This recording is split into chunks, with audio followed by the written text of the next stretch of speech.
आज से ठीक 365 दिन पहले मैंने अपना एक फेसलेस यूट्यूब चैनल स्टार्ट किया था और मेरा गोल बहुत ही सिंपल था, उस चैनल को जल्द से जल्द मोनेटाइज करना। लेकिन जहाँ मैंने सोचा था कि चैनल को मोनेटाइज करने में 6 महीने लग जाएंगे, वहीं 8 महीने के अंदर हमारे पास सिल्वर प्ले बटन था और 1 साल के अंदर उस चैनल से मैंने जितना अचीव किया है वो मेरी सोच से भी बात था। और चिंता मत कीजिए, मैंने अपने चैनल से क्या क्या अचीव किया है वो दिखाने के लिए मैं आपको वीडियो के लास्ट तक वेट नहीं करवाने वाला। अभी तक हमने अपने चैनल पे 14 मिलियन से भी ज्यादा व्यूज गेन कर लिए और $6,600 से भी ज्यादा अर्निंग की है। और ये अर्निंग सिर्फ एड रेवेन्यू से है, जो कि 5,60,000 के करीब होती है। लेकिन ये हमारी असली अर्निंग नहीं है। जो हमारी मेजर अर्निंग होती है वो होती है स्पॉन्सरशिप से, और उससे मैंने कितना कमाया वो मैं आपको वीडियो में आगे बताऊंगा। और साथ ही सिर्फ 365 डेज के अंदर मैंने 275K प्लस सब्सक्राइबर्स कैसे गेन किए वो पूरा system with road map with reality check मैं आपको बताने वाला हूँ। एंड बिलीव मी, जैसे जैसे चैनल ग्रो होने लगता है चीजें काफी ज्यादा खराब होने लगती है। एंड जो रिजल्ट्स बड़े यूट्यूबर आपको दिखाते हैं आपके सपनों को वैलिडेट करने के लिए, रियलिटी उससे काफी दूर है। लेकिन इस सब के लिए हमें शुरू से शुरू करना पड़ेगा। और अगर आप सोच रहे हैं कि मैं चैनल की स्टार्टिंग की बात कर रहा हूँ तो आप गलत है। असली गेम तो स्टार्ट हो गई थी 15 दिन पहले ही। और इस गेम का सबसे पहला हिस्सा था अपने लिए एक सही नीश ढूंढना। और अपने लिए नीश ढूंढते हुए मैं सोच रहा था कि इससे पहले भी तो मेरे काफी सारे चैनल थे, तो वो फेल क्यों हुए। और उसका रीजन ये था कि मैं लोगों को वो दिखा रहा था जो मुझे आता है, मैं उनको वो बता रहा था जो मुझे आता है, बजाय ये देखने के कि ऑडियंस को क्या नहीं आता और ऑडियंस को क्या नहीं पता। हर यूट्यूबर आपको यही बताता है कि जिस चीज में आपका इंटरेस्ट है उसे ही अपनी नीश बनानी चाहिए, लेकिन ये इन्फॉर्मेशन आधी है। रियलिटी में नीश 3 सर्कल से बनता है। पहला सर्कल आपका इंटरेस्ट होता है, दूसरा सर्कल आपकी मार्केट की जरूरत होती है और तीसरा सर्कल मोनेटाइजेशन होता है। जो भी चीज इन तीनों सर्कल के बीच में लाई करती है वो एक परफेक्ट नीश है, जो कि लॉन्ग टर्म में आपको फायदा देगी। अगर आप रैंडमली कोई नीश चूज कर लेते हो तो बहुत जल्दी आप उससे थक जाओगे और हो सकता है लॉन्ग टर्म में वो आपको इतना प्रॉफिट ना दे। सही तरह से नीश कैसे ढूंढते हैं इस पे तो मैंने ऑलरेडी एक डेडिकेटेड वीडियो बना रखी है, तो अगर आपने उसको नहीं देखा है तो पहले उसे देख लेना। नीश ढूंढने में और मार्केट को रिसर्च करने में मैंने पूरे 7 दिन लगाए। मैंने हर तरह की फेसलेस चैनल्स के आइडिया देखे और उनकी नीश भी पता करी। और उनकी नीश के साथ साथ मैंने ये भी देखा कि उनकी नीश में कितना CPM मिल रहा है। और ये सारी चीजें करने के बाद जो मैंने चीजें फिगर आउट करी थी वो आपकी स्क्रीन पे अभी दिख रहा होगा। मुझे ये तो पता चल गया था कि सबसे ज्यादा पैसा कहाँ पे है, तो मैंने बिना कुछ ज्यादा सोचे बस उस नीश को पकड़ लिया और उसी के साथ स्टार्ट कर दिया। लेकिन यहाँ पे मैंने एक गलती कर दी। ये नीश के जो CPM थे वो काफी सारे फैक्टर्स पे डिपेंड करते हैं एंड टाइप ऑफ मार्केट पे भी डिपेंड करते हैं। और क्योंकि मैं एक बिगिनर ही था जिसने ज्यादा चैनल मोनेटाइज नहीं कर रखे थे, तो मुझे इस चीज की नॉलेज तो नहीं थी। एज अ रिजल्ट मुझे पूरे $105,000 का नुकसान हुआ है। अब इतना बड़ा लॉस मुझे कैसे हुआ है ये मैं आपको वीडियो में आगे बताऊंगा जब हम रिवेन्यू वाले पार्ट को डिस्कस कर रहे होंगे। लेकिन तब तक के लिए हमारे पास एक नीश थी जिसके साथ मैं अपना चैनल स्टार्ट करने ही वाला था और मेरे अंदर जज्बा कूट कूट के भरा था। लेकिन जैसे ही मैंने उस नीश की एडिटिंग देखी मेरा सारा जज्बा 1 सेकंड के अंदर टूट गया, क्योंकि इस नीश के अंदर एडिटिंग टॉप लेवल चल रही थी और मुझे बी रोल से ऐड करने के सिवाय कुछ नहीं आता था। अब यहाँ पे मैंने एक गलती करी जो कि एज अ बिगिनर हर एक बंदा करता है। मैं अपने आप को कम्पीट करने लग गया था टॉप क्रिएटर्स की वीडियो से, जबकि मैंने कुछ क्रिएट भी नहीं किया था। मैंने पूरे 7 दिन लगाए ताकि मैं उनकी लेवल की एडिटिंग सीख सकूं, उनके लेवल को मैच कर सकूं। लेकिन ये सबसे बड़ी बेवकूफी थी। मैं एक मेंटल वॉर में चला गया था उन कॉम्पिटिटर्स के साथ जो ऑलरेडी अपनी नीश पे टॉप पे चल रहे थे, लेकिन वो वहां पे प्रैक्टिस करते करते पहुंचे थे, वीडियोस डालते डालते पहुंचे थे। और यहाँ मैं सोचा था कि मैं अपनी पहली वीडियो से उनको कम्पीट करने लग जाऊं। एज अ रिजल्ट 7 दिन और बीत गए थे और मैंने वीडियो बनाना स्टार्ट ही नहीं करा था। मैं बस सीखने में ही लगा हुआ था। अब ये सब चल ही रहा था कि मैंने रैंडमली एक जगह पे एक कोड पढ़ा जिससे मुझे एकदम से रियलाइज हुआ कि मैं कितनी बड़ी गलती कर रहा हूँ। वो कोड था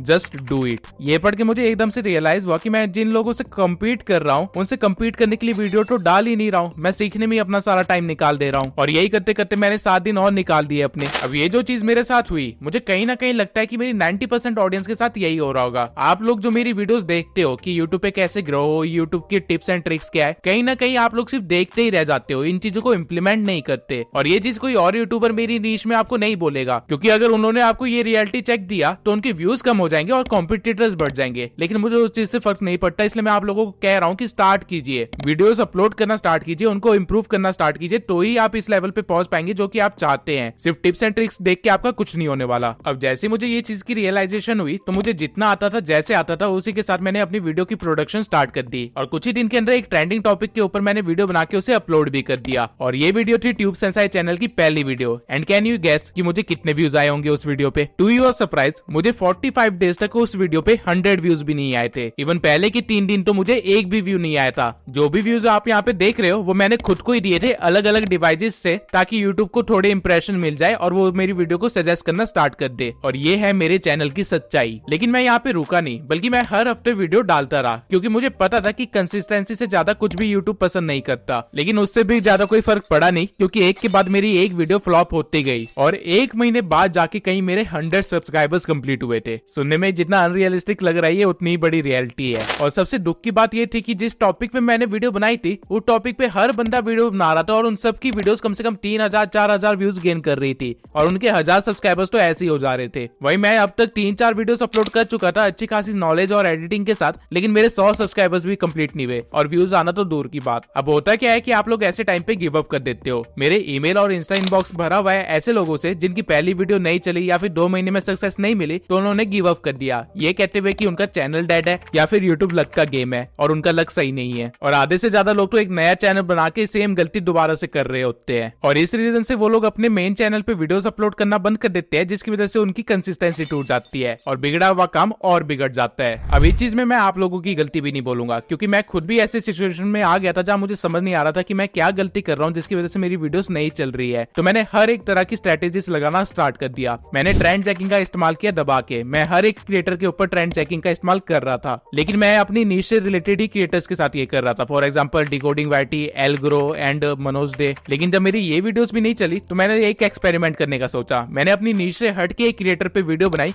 एंड इट वर्कड। पहली बार मुझे किसी वीडियो पे एक दिन के अंदर 1000 व्यूज आए थे और मुझे समझ आ गया था कि इस क्रिएटर से रिलेटेड डिमांड तो है मार्केट में जिसे कोई फुलफिल नहीं कर रहा। तो मैंने उससे रिलेटेड और वीडियोस बनाई और फर्स्ट टाइम मेरी किसी वीडियो में 7 दिन के अंदर 40,000 व्यूज आए थे। That was the break even point for my channel. लेकिन ये एक ब्रेक इवन पॉइंट के साथ साथ एक डेड एंड भी था और ऐसा क्यों था ये मैंने अपनी इस वाली वीडियो में बता रखा है। तो अगर आप डिटेल में जानना चाहते हैं तो इस वीडियो को भी देख लेना, वरना आप वही गलती करेंगे जो मैं करने वाला था। अब 3 महीने में मैंने सिर्फ 173 सब्सक्राइबर्स गेन किए थे and this is the dark reality of faceless channel. But जैसे ही मैंने अपनी ये वाली वीडियो अपलोड करी थी मुझे 2000 सब्सक्राइबर पहुंचने में सिर्फ 1 हफ्ता लगा और सितंबर मंथ खत्म होते होते आई was having nearly 15,000 subscribers. 173 subscribers से लेके 15,000 सब्सक्राइबर्स तक पहुंचने के लिए मुझे सिर्फ एक वीडियो लगी, लेकिन उस एक वीडियो को बनाने के लिए मुझे 3 महीने की patience, consistent mental breakdown, market research, analysis, strategy building और काफी कुछ लग गया। Fast forwarding to 6 months of the channel मैंने 60,000 सब्सक्राइबर्स गेन कर लिए थे और डिकोडिंग वाईटी के बाद सबसे फास्टेस्ट ग्रोइंग चैनल बन गया था मेरा इस नीश के अंदर। सभी कॉम्पिटिटर्स जिनकी पहली ही वीडियो वायरल हो गई थी, जिन्होंने काफी ज्यादा सब्सक्राइबर्स गेन कर लिए थे सिर्फ एक वीडियो से, वो सब मेरे से पीछे हो गए थे और यहाँ तक पहुंचने के लिए मुझे सिर्फ 22 वीडियोस लगी। और ये वही टाइम था जहां मुझे रियलाइज हुआ कि एक फेसलेस चैनल रन करना कितना मुश्किल होता है, क्योंकि लोगों के पास कोई फेस नहीं होता जिससे वो एंटरटेन हो या जिसपे वो ट्रस्ट कर सके। इसलिए आपको रेगुलरली खुद को अपडेट करते रहना पड़ता है। 1 सेकंड की भी चैन की सांस लेना पॉसिबल नहीं था मेरे लिए उस टाइम पे। कहने के लिए तो 22 वीडियो कोई ज्यादा नहीं थी अगर ये एक फेसलेस चैनल ना होता तो, लेकिन क्योंकि ये एक फेसलेस चैनल था तो मुझे लोगों को अपने कंटेंट पे हुक करके रखना बहुत ही मुश्किल हो गया था, क्योंकि लोगों को इन्फॉर्मेशन नहीं चाहिए। Yes, you heard it right. मैंने अपने चैनल की स्टार्टिंग में यूएसपी ट्रांसपेरेंट इन्फॉर्मेशन बनाई थी, यानी कि मैं चाहता था कि लोग मेरे चैनल को इस वे में जाने कि यहाँ पे कोई भी इन्फॉर्मेशन गलत मिल ही नहीं सकती, और ये हुआ भी। बट ये चीज मुझे और ज्यादा आगे नहीं ले जा सकती थी, क्योंकि लोगों को इन्फॉर्मेशन नहीं चाहिए, उनको इन्फोटेनमेंट चाहिए, यानी कि इन्फॉर्मेशन विद एंटरटेनमेंट। और ये एक फेसलेस चैनल के लिए अपनी स्क्रिप्टिंग के थ्रू या फिर अपनी एडिटिंग के थ्रू करना ही पॉसिबल है। लेकिन अब मैंने नीश ऐसे चूज करी थी जहाँ पे अगर मैं स्क्रिप्टिंग को थोड़ा ज्यादा एंटरटेनिंग कर दूं तो एक्चुअल नॉलेज भूल ही जाएंगी जो मैं देना चाहता हूँ। तो मेरे पास एक ही रास्ता बचा था, जो कि था एडिटिंग को इम्प्रूव करना, and I improved it a lot. मेरी पहली वीडियो और 6 महीने बाद की वीडियो एडिटिंग में जमीन आसमान का अंतर था, लेकिन ये डिफरेंस लाने के लिए काफी सारे स्लीपलेस नाइट्स लगे, ओवर टाइम हार्डवर्क लगा, सैक्रिफाइसेस लगे, और लिटरली मैं हर महीने बीमार पड़ ही रहा था, क्योंकि मेरी बॉडी को रेस्ट चाहिए था जो कि मैं उसे प्रोवाइड नहीं कर रहा था। और ये एक बहुत ही बड़ी गलती थी जो मैं आपको सजेस्ट नहीं करूंगा, क्योंकि इसकी भरपाई मैं अपने पर्सनल लाइफ में अभी तक कर रहा हूँ। बट मैं यहाँ पे भी सेटिस्फाइड नहीं था, क्योंकि मेरी कोई भी वीडियो अभी तक मिलियन व्यूज टच नहीं की थी। तो ऑफिशियली मैं कभी ये नहीं बोल सकता था कि मेरी वीडियो वायरल चली गई। इसलिए मेरा अगला टारगेट अपनी वीडियो पे 1 मिलियन व्यूज लाना बन गया, और ये मैंने अचीव भी किया, लेकिन बहुत ही गलत तरीके से। अब मैं आपको एक और डार्क रियलिटी बताता हूँ सोशल मीडिया की। सोशल मीडिया पे अगर आप व्यूज पाना चाहते हैं तो नेगेटिव बन जाओ, क्योंकि लोगों को सही से ज्यादा गलत देखने में मजा आता है। यही रीजन है कि रजत दलाल, एलविश यादव जैसी कंट्रोवर्सीज इतनी वायरल होती है, और ध्रुव राठी की ज्यादा व्यूज आने के पीछे का कारण भी यही है। अब मुझे ये चीज पता तो थी, लेकिन मैंने इसे कभी इस्तेमाल नहीं किया था। बट मैंने जब इस चीज का इस्तेमाल किया, आप यकीन नहीं करेंगे, मेरी वीडियो ने एक्चुअल में 1 मिलियन व्यूज क्रॉस कर लिए। सिर्फ अपलोड करने के एक दिन में उस वीडियो पे 100 के व्यूज आ गए थे, जो कि अभी तक इस चैनल के फास्टेस्ट व्यूज हैं। मैं इस वीडियो का title how to start YouTube in 2024 रखने वाला था, बट एंड मोमेंट पे मैंने सोचा कि इस टाइटल को चेंज करके थोड़ा नेगेटिव और डिमोटिवेटिंग करते हैं, एंड इट वर्कड। मैंने वीडियो के अंदर इन्फॉर्मेशन पूरी सही दी थी और काफी वर्दी इन्फॉर्मेशन दी थी, लेकिन स्टिल लोगों ने मुझे कमेंट्स में काफी गालियां लिखी। और उस दिन मुझे रियलाइज हो गया कि लोगों को खुद भी नहीं पता कि वो कितने इजीली मैनिपुलेट किए जा सकते हैं। और मेरी इस थिंकिंग को वैलिडेट करने के लिए मेरे मेरे पास एक और रीजन था। उस वीडियो से जस्ट ठीक पहले मैंने एक और 47 मिनट की वीडियो अपलोड करी थी और वो भी एक बहुत ही ट्रेंडिंग टॉपिक पे, बहुत ही इंफॉर्मेटिव वीडियो। लेकिन उस वीडियो को 100 के व्यूज क्रॉस करने में पूरे एक हफ्ता लगा और 1 मिलियन क्रॉस करने के लिए उसे 52 डेज लगे। Now I was having two option, या तो मैं नेगेटिव टाइटल्स के साथ ही वीडियो बनाता रहूं जैसा कि मनोज डे करता है और लोगों की गालियां खा खा के अपना काम चलाता रहूं, या फिर मैं और मेहनत करके और अच्छी वीडियो बनाता रहूं और उम्मीद करूं कि मिलियन व्यूज आ ही जाएंगे। और मैं सेकंड मेथड को चूज किया, जिसकी वजह से आज तक उन वीडियोस के बाद मेरी किसी भी वीडियो पे मिलियन व्यूज तो नहीं आए हैं। अब ये चीज मैंने आप लोगों के साथ शेयर इसलिए करी क्योंकि जैसे जैसे आपकी ग्रोथ होगी आपके नीड बढ़ते जाएंगे, आपकी वांट्स बढ़ती जाएंगे और उसकी वजह से हो सकता है आप अपनी मोरालिटी को भूल के कुछ गलत कदम लेना स्टार्ट कर दे। लेकिन आपको ऐसा नहीं करना है। आप लोग मेरे सब्सक्राइबर्स हैं और मैं नहीं चाहता कि आप लोग कभी ऐसा कुछ गलत काम करे। बट अगेन यहाँ पे एक और डार्क रियलिटी है। डजंट मैटर आप कितने भी अच्छे बन जाओ, लेकिन अगर आप सोशल मीडिया पे हो तो आपको गालियां तो पड़ेगी ही पड़ेगी और आपको बेमतलब का हेट भी मिलेगा। और ये चीज मुझे तब रियलाइज हुई जब मैंने रिसेंटली अपनी एक लाइफ स्टोरी वाली वीडियो शेयर करी थी। उस वीडियो में मैंने कोई भी चीज बढ़ा चढ़ा के नहीं बोली, एक भी चीज झूठ नहीं बोली। जो चीज मुझे जैसे याद थी मैंने वो बता दी, लेकिन लिटरली लोगों ने वहां कमेंट में लिख दिया कि मैं फेक बोल रहा हूँ या फिर गालियां देना स्टार्ट कर दिया मुझे। और जब मैंने उन लोगों से कमेंट में पूछा कि वो ऐसा क्यों सोच रहा है कि मैंने फेक बोला है, तो उनके पास कोई एक्सप्लेनेशन नहीं था, बल्कि उल्टा वो 2 गालियां और दे रहे थे मुझे। अब मैंने कभी अपने चैनल पे कुछ ऐसा तो नहीं किया था कि जिसकी वजह से मुझे गालियां पड़े, ना ही मैं किसी कंट्रोवर्सी वगैरह में आया था, लेकिन स्टिल मुझे गालियां पड़ रही थी। और ये देखते हुए मुझे ये रियलाइज हो गया कि जैसे जैसे तुम्हारी पर्सनल ग्रोथ होगी, चैनल की ग्रोथ होगी, वैसे तुम्हारे हेटर्स भी ग्रो होंगे और हेटर्स बनाने के लिए तुम्हें कुछ करने की जरूरत नहीं है, वो खुद ही बन जाएंगे। अब ये एक ऐसी चीज थी जिससे मैं बहुत ही ज्यादा अनजान था, क्योंकि सोशल मीडिया पे कभी इतनी ज्यादा फेम मुझे मिली नहीं थी पहले।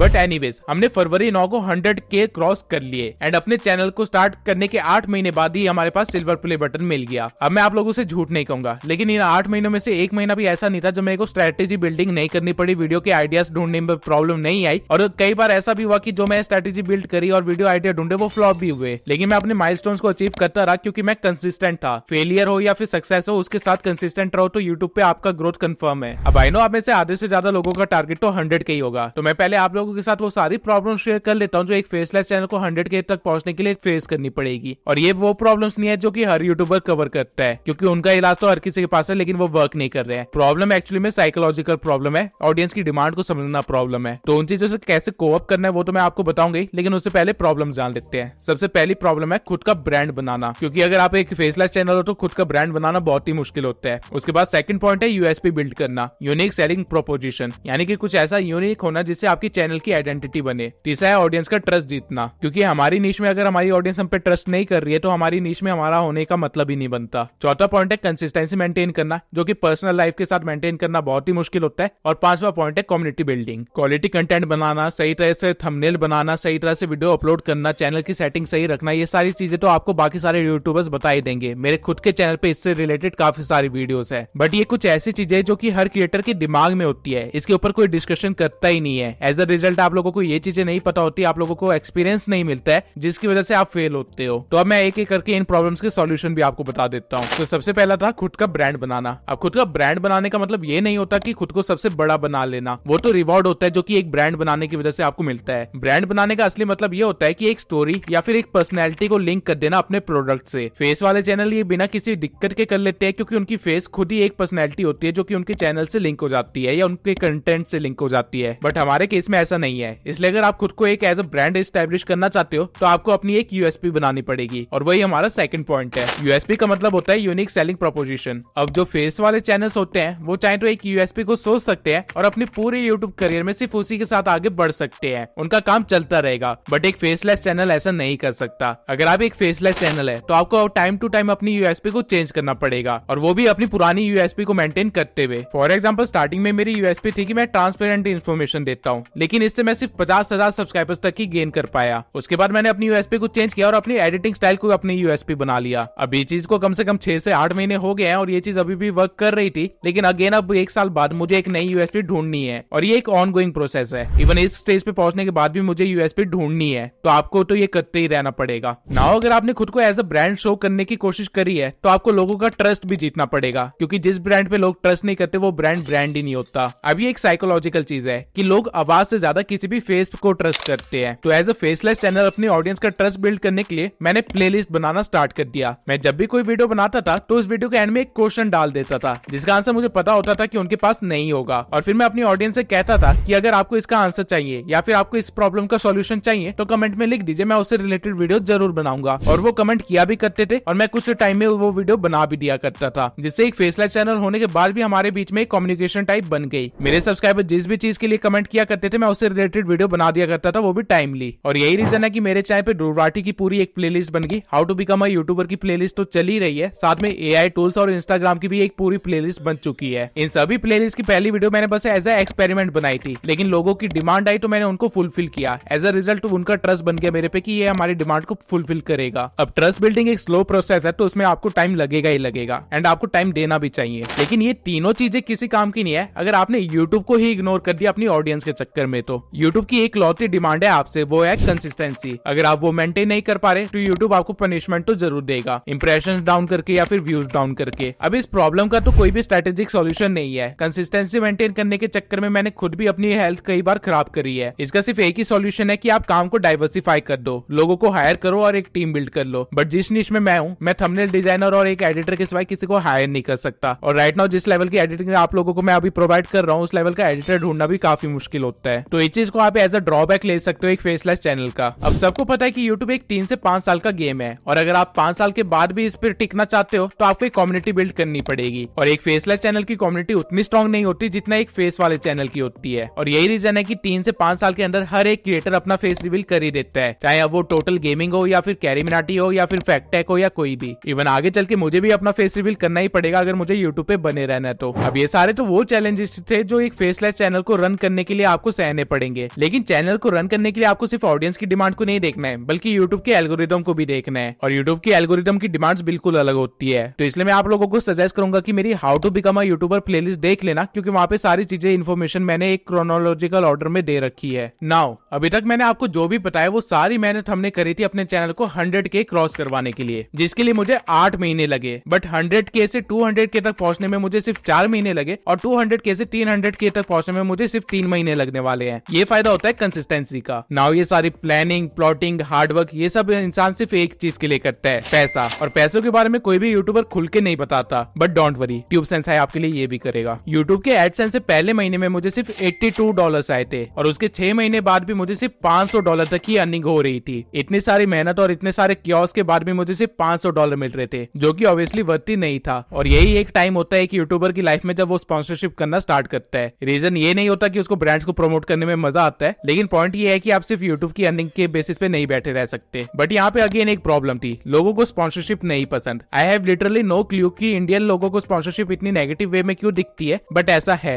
मैंने कभी भी किसी बैटिंग ऐप या फिर किसी स्पैमिंग कंपनी की स्पॉन्सरशिप नहीं करी, क्योंकि मैं खुद उन चीजों को गलत मानता हूँ। ऑल्दो वो कंपनीज 10-10 लाख देने के लिए तैयार है right at the moment, but इनको करना मेरे लिए सही नहीं है, क्योंकि मैंने जो अपनी ऑडियंस के साथ ट्रस्ट बनाया था वो टूट सकता है। मेरी ऑडियंस काफी हद तक बच्चे ही हैं, तो वो बड़े इजिली इन्फ्लुएंस हो सकते हैं और एक गलत काम कर सकते हैं। बट अगेन यही काम अगर फुकरा इंसान कर रहा होता है, एल्विश यादव कर रहा होता है, या फिर कोई बड़ा यूट्यूबर कर रहा होता है, तो लोगों को इससे कोई फर्क नहीं पड़ता। अंटिल कोई छोटा यूट्यूबर कर रहा है तो उसको गालियां पड़ेगी, लेकिन बड़े यूट्यूबर को कोई कुछ नहीं बोलता। और ये एक डार्क रियलिटी है इस इंडस्ट्री की। और मुझे जब भी कोई स्पॉन्सरशिप आती है तो मैं हमेशा ट्राई करता हूँ कि उन स्पॉन्सरशिप के थ्रू भी मैं अपनी ऑडियंस को एजुकेट कर सकूं, उनको नॉलेज दे सकूं। But as I said, doesn't matter आप कितने भी अच्छे काम कर लो, सोशल मीडिया पे आपको गालियां तो पड़ेगी ही पड़ेगी। मैं हमेशा स्पॉन्सरशिप वही लेता था जो मेरी नीश से रिलेटेड हो, और जो भी स्पॉन्सरशिप मेरे पास आती थी मैं हमेशा ट्राई करता था कि मेरी ऑडियंस उससे मैक्सिमम प्रॉफिट निकाल सके। इसलिए मैं स्पॉन्सर्ड ऐप या वेबसाइट के थ्रू भी नॉलेज देने की कोशिश करता था, और ना ही मैंने कभी किसी स्पॉन्सरशिप की बेमतलब की तारीफ करी। जो काम उनका अच्छा था मैंने उसको प्रेस किया, जो काम उनका अच्छा नहीं था वो मैंने किसी वीडियो में या कमेंट में जाके बता ही दिया कि ये अच्छा काम नहीं है इनका, ये मत करना। बट स्टिल लोगों ने मुझे ये कमेंट किए हैं, और ये चीजें आपके साथ भी होगी। ऑडियंस को इस चीज से कोई फर्क नहीं पड़ता कि आपने उनके लिए क्या किया है या फिर क्या कर रहे हो, उनको सिर्फ इस चीज से फर्क पड़ता है कि उनका काम निकल जाए। एंड सॉरी टू से, बट ये एक डार्क रियलिटी है कि ऑडियंस की भी डबल स्टैंडर्ड्स हैं। अगर कोई बड़ा यूट्यूबर या फेस वाला चैनल कोई अगर कुछ ऐसा गलत प्रमोट कर भी रहा है, भले वो ट्रेडिंग के थ्रू हो या फिर गैमलिंग ऐप हो या फैंटेसी ऐप हो, तो लोग उसको भी देख लेते हैं, उनसे इन्फ्लुएंस होकर काम शुरू भी कर देते हैं। लेकिन अगर एक फेसलेस चैनल होकर आपने ये गलती करी तो आपको जो गालियां पड़ेंगी उससे आपको सिर्फ भगवान ही बचा सकता है। अब एक बार ऑडियंस की साइकोलॉजी को साइड रख के मैं आपको एल्गोरिदम का भी बता देता हूँ कि स्पॉन्सर्ड वीडियो से एल्गोरिदम पे क्या फर्क पड़ता है। आप जब भी कोई स्पॉन्सर्ड वीडियो करोगे तो आपको हमेशा उस पर कम व्यूज आएंगे। एज अ रिजल्ट जो आप अगली वीडियो डालोगे उस पर भी कम व्यूज आएंगे, क्योंकि पहली वीडियो पे जब कम व्यूज आए थे तो आपके रिटर्निंग व्यूज कम हो गए थे, और अगली वीडियो जो आपने डाली यूट्यूब ने उसको उतने ही लोगों को दिखाया जितने ने पिछली बार आपकी वीडियो देखी थी। तो मतलब आपका एक रेशियो गिर जाता है रिटर्निंग व्यूज का। लेकिन इससे टैकल करने का एक सॉल्यूशन है जो मैंने फाइंड आउट किया था और मेरे लिए वर्क करता है। आप जब भी कोई स्पॉन्सर्ड वीडियो डाल रहे हो तो उसकी अगली वीडियो को कोई ऐसी डालना जो बहुत ही ज्यादा ट्रेंडिंग हो, या फिर एक बहुत ही जनरल ऑडियंस के लिए हो, बहुत ही ब्रॉड कैटेगरी का कोई टॉपिक उठा के डालना जिसको बहुत ज्यादा लोग देखे। अगर आप ऐसा करते हो तो आप अपने ऑडियंस को मेंटेन कर पाओगे, अपने व्यूज को मेंटेन कर पाओगे, वरना आपका चैनल धीरे धीरे डेड हो जाएगा। एंड ट्राई करना कि ज्यादा स्पॉन्सरशिप ना करो, आप कितना कंटेंट डाल रहे हो उस हिसाब से देख के स्पॉन्सरशिप करना, अदरवाइज मत करना। अब मैंने फाइनेंशियल एक्सपेक्ट को लेकर आपको ऑडियंस का माइंडसेट भी समझा दिया और आपको खुद को कैसी चीजें मेंटेन करनी है एल्गोरिदम के साथ वो भी बता दिया। अब मैं आपको ये भी बता देता हूँ कि मैंने अभी तक स्पॉन्सरशिप से कितनी अर्निंग करी है। अब क्योंकि मैं एक फेसलेस क्रिएटर हूँ तो ऑब्वियसली मैं ज्यादा स्पॉन्सरशिप तो नहीं कर सकता था, इसलिए एक साल के अंदर मैं सिर्फ 7 लाख ही अर्न करे स्पॉन्सरशिप से। और एक रीजन ये भी था कि मैं बेमतलब की स्पॉन्सरशिप नहीं करता, जो चीज मुझे लगता है मेरे ऑडियंस के काम आ जाएगी सिर्फ उन्हीं की स्पॉन्सरशिप करता हूँ। अदरवाइज जितने मेरे सब्सक्राइबर है इतने में आराम से कोई बंदा कम से कम 20 लाख तक की स्पॉन्सरशिप तो कर ही सकता है और इतने अर्न कर सकता है एक साल के अंदर। अब अगर आपको स्टार्टिंग में याद हो तो मैंने कहा था कि मुझे $105,000 का नुकसान हुआ है, तो अब उसके पीछे का भी आपको बता देता हूँ रीजन क्या है। रिसेंटली मैं एक फॉरेनर यूट्यूबर को देख रहा था जिसने अपनी अर्निंग रिवील करी थी और वो हमारी नीश का ही है। एंड टू माय सरप्राइज उस बंदे को अपनी वीडियोस के ऊपर 8 से लेकर $9 का सीपीएम मिल रहा है, वहीं मुझे अपनी वीडियोस पे मुश्किल से $0.53 का सीपीएम मिल रहा है। जस्ट बिकॉज मेरी वीडियोस हिंदी में है तो इस चीज का मुझे नुकसान भी हो रहा है, वरना जितने भी मैंने एक साल के अंदर अभी गेन किए हैं उसको अगर मैं मल्टीप्लाई कर दूं उस सीपीएम से जो उस फॉरेनर को मिल रहा है तो मेरे आराम से $105,000 तक बन रहे थे। अगर इंडियन रुपीज में कहूं तो ये कुछ 80 लाख के भी ऊपर है। लेकिन आप लोग सीपीएम और आरपीएम को बढ़ा सकते हो। अगर आप लोग चाहते हो कि मैं इस टॉपिक को भी कवर करूं और डिटेल में बताऊं कि आप ऐसा कैसे कर सकते हो तो कमेंट सेक्शन में लिख देना, मैं इसके ऊपर वीडियो जरूर बनाऊंगा। नाउ जिस तरह मैंने ये चैनल स्टार्ट किया था और जैसे इसके स्टार्टिंग के 3 मंथ्स निकले थे उस हिसाब से तो मैंने इस चैनल को 365 डेज में काफी ज्यादा ग्रो कर लिया है और मैंने काफी कुछ अचीव भी किया है इससे, तो मैं इसके लिए काफी ग्रेटफुल भी हूँ। एंड द रीजन मैंने आप लोगों के साथ ये सारी इनसाइडर इन्फॉर्मेशन और रियलिटी चेक्स दिए हैं वो ये है क्योंकि स्टार्टिंग में कोई यूट्यूबर ऐसा नहीं था जो मुझे ये सारी चीजें बता देता। अगर किसी ने मुझे बताया होता तो मैं बेटर स्ट्रेटेजीज के साथ आता, बेटर रिजल्ट्स देके आता, लेकिन अगेन सबने इस चीज को छुपाने का सोचा, पता नहीं क्यों। तो मैं नहीं चाहता कि आप लोगों के साथ ऐसा हो, इसलिए मैंने सब कुछ आपको बता दिया ट्रांसपेरेंट रह के। आई होप आप लोगों की ये 365 डेज की स्टोरी उतनी ही इंटरेस्टिंग लगी हो जितनी ही एक्साइटिंग ये मेरे लिए एक्चुअल में थी। और अगर आप लोग इस आवाज के पीछे की शक्ल देखना चाहते हो तो जल्दी से 500K करवा दो, मैं 500K के बाद अपना फेस रिवील कर दूंगा। लेकिन तब तक मैं आप लोगों को एक चैलेंज भी देना चाहता हूँ, 365 डे चैलेंज फॉर यूट्यूब। मैं चाहता हूँ कि आप लोग अपना एक नीश डिसाइड कीजिए और 365 डेज तक उस पर वर्क कीजिए, अच्छे अच्छे कंटेंट डालिए। मैं आप लोगों के लिए इंस्टाग्राम पे एक स्पेशल कम्युनिटी और ग्रुप बनाने वाला हूँ, तो अगर आप लोग अपना चैनल स्टार्ट करते हैं, मुझे अपनी स्टोरी में टैग करते हैं इंस्टाग्राम पे, और अगर मुझे आपका चैनल वर्थी लगता है अपनी कम्युनिटी में ऐड करने के लिए, तो मैं आप लोगों को एक ग्रुप में ऐड करूंगा जहाँ पे आप जैसे और भी हसलर्स होंगे, ताकि आप लोग एक दूसरे की हेल्प करते हुए आगे बढ़ सके। मैं टाइम टू टाइम उस कम्युनिटी के अंदर आके आप लोगों को गाइड भी करता रहूंगा, लेकिन बहुत सारे काम होने की वजह से मैं ज्यादा एक्टिव नहीं रह पाऊंगा, इसलिए मैं चाहता हूँ कि आप लोग ग्रुप में ऐड हो जाए और एक दूसरे की हेल्प करते हुए आगे बढ़े। तो अगर आपको इस कम्युनिटी के अंदर ऐड होना है तो सबसे पहला काम आपको ये करना है कि आपको चैनल बना के उस पर कम से कम 10 वीडियोस डालनी है और उसके बाद मुझे इंस्टा स्टोरी पे टैग करना है विद हैशटैग